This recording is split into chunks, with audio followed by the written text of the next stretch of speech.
Bonjour à tous les amis et bienvenue pour la leçon 45. Dieu est l'esprit avec lequel je pense. L'idée d'aujourd'hui tient la clé de ce que sont tes pensées réelles.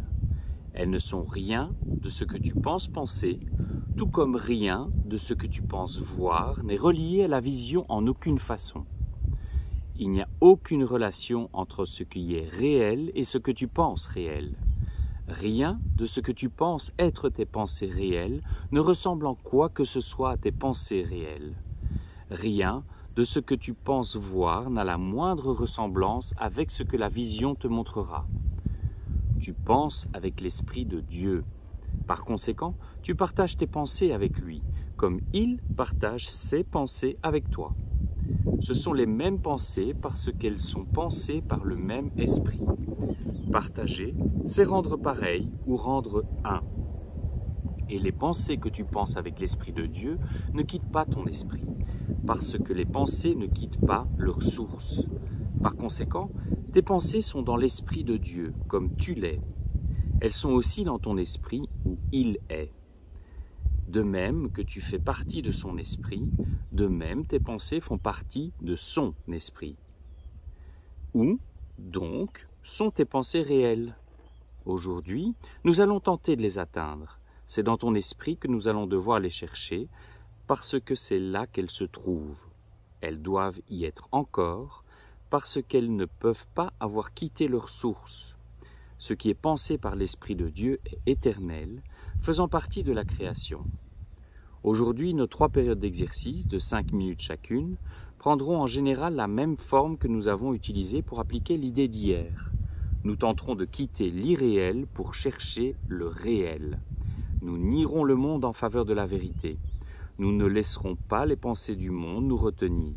Nous ne laisserons pas les croyances du monde nous dire que ce que Dieu veut que nous fassions est impossible. Plutôt, nous essayerons de reconnaître que seul ce que Dieu veut que nous fassions est possible. Nous essayerons aussi de comprendre que seul ce que Dieu veut que nous fassions est ce que nous voulons faire. Et nous essayerons aussi de nous souvenir que nous ne pouvons pas échouer en faisant ce qu'il veut que nous fassions. Nous avons tout lieu d'être confiants de réussir aujourd'hui. C'est la volonté de Dieu. Commence les exercices d'aujourd'hui en fermant les yeux, tout en te répétant l'idée. Puis pense, pendant un bref moment, quelques pensées personnelles pertinentes en gardant l'idée à l'esprit. Ajoute à l'idée 4 ou 5 de tes propres pensées, puis répète-la à nouveau en te disant doucement « Mes pensées réelles sont dans mon esprit, j'aimerais les trouver ». Ensuite, essaye d'aller au-delà de toutes les pensées irréelles qui recouvrent la vérité dans ton esprit, jusqu'à atteindre l'éternel. Sous toutes les pensées insensées et les idées folles dont tu as encombré ton esprit, sont les pensées que tu as pensées avec Dieu au commencement. Elles sont là dans ton esprit maintenant, complètement inchangées. Elles seront toujours dans ton esprit, exactement comme elles l'ont toujours été. Tout ce que tu as pensé depuis changera, mais le fondement sur lequel cela repose est entièrement inchangeable. C'est vers ce fondement que sont dirigés les exercices d'aujourd'hui. Là, ton esprit est joint à l'Esprit de Dieu. Là, tes pensées ne font qu'un avec les siennes. Pour ce genre d'exercice, une seule chose est nécessaire.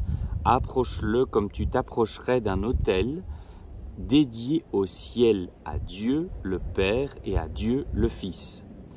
Car tel est le Dieu que tu essayes d'atteindre. Tu seras probablement encore incapable de te rendre compte jusqu'à quelle hauteur tu essayes d'aller. Or, même avec le peu de compréhension que tu as déjà gagné, tu devrais être à même de te rappeler qu'il ne s'agit pas ici d'un vain jeu, mais d'un exercice en sainteté et d'une tentative pour atteindre le royaume des cieux. Dans les périodes d'exercice plus courtes d'aujourd'hui, essaye de te souvenir combien il est important pour toi de comprendre la sainteté de l'esprit qui pense avec Dieu. Tout en te répétant l'idée tout le long de la journée, prends 1 minute ou 2 pour apprécier la sainteté de ton esprit.